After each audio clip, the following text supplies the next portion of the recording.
Bismillahirrahmanirrahim, wassalatu wassalamu ala ashraf mursalin. Mes chers frères, mes chères sœurs, assalamu alaikum wa rahmatullahi wa barakatuh.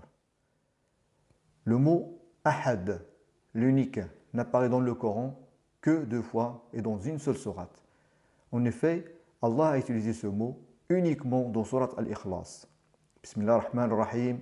Qul huwa Allahu ahad, Allahu samad, lam yalid wa lam yulad, wa lam yakun lahu kufuwan ahad. Donc comme nous pouvons le voir, les mots ahad se trouvent à 2 endroits distincts dans sourate Al-Ikhlas. En effet, la première citation du nom ahad se trouve à la fin du premier verset. Et la deuxième citation du mot ahad se trouve à la fin de sourate Al-Ikhlas, donc à la fin du 4e verset. Ainsi, nous avons 2 parties. La première partie est le premier verset de sourate Al-Ikhlas qui se termine par le mot ahad.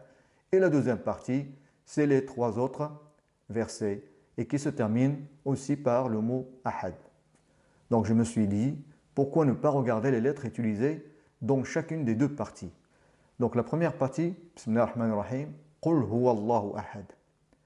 Allah a utilisé dans ce verset 7 lettres qui sont alif, ha, dal, qaf, lam, ha et waw.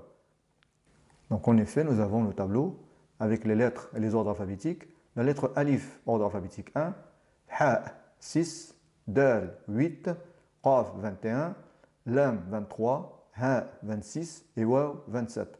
La somme de ces ordres alphabétiques nous donne 112. Et 112 n'est autre que le numéro de sourate Al-Ikhlas. Maintenant, je me suis dit, et si je regarde les lettres de la deuxième partie, c'est-à-dire après la première citation du mot ahad jusqu'à la fin de sourate Al-Ikhlas. Donc nous avons les 3 versets de sourate Al-Ikhlas. Bismillahirrahmanirrahim.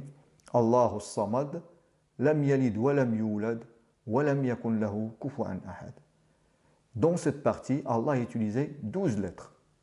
Donc c'est-à-dire que dans les 3 versets, si on prend les 3 versets ensemble, Allah a utilisé 12 lettres et qui sont alif, ha, dal, sad, fa, kaf, lam, mim, noun, ha, waw et ya.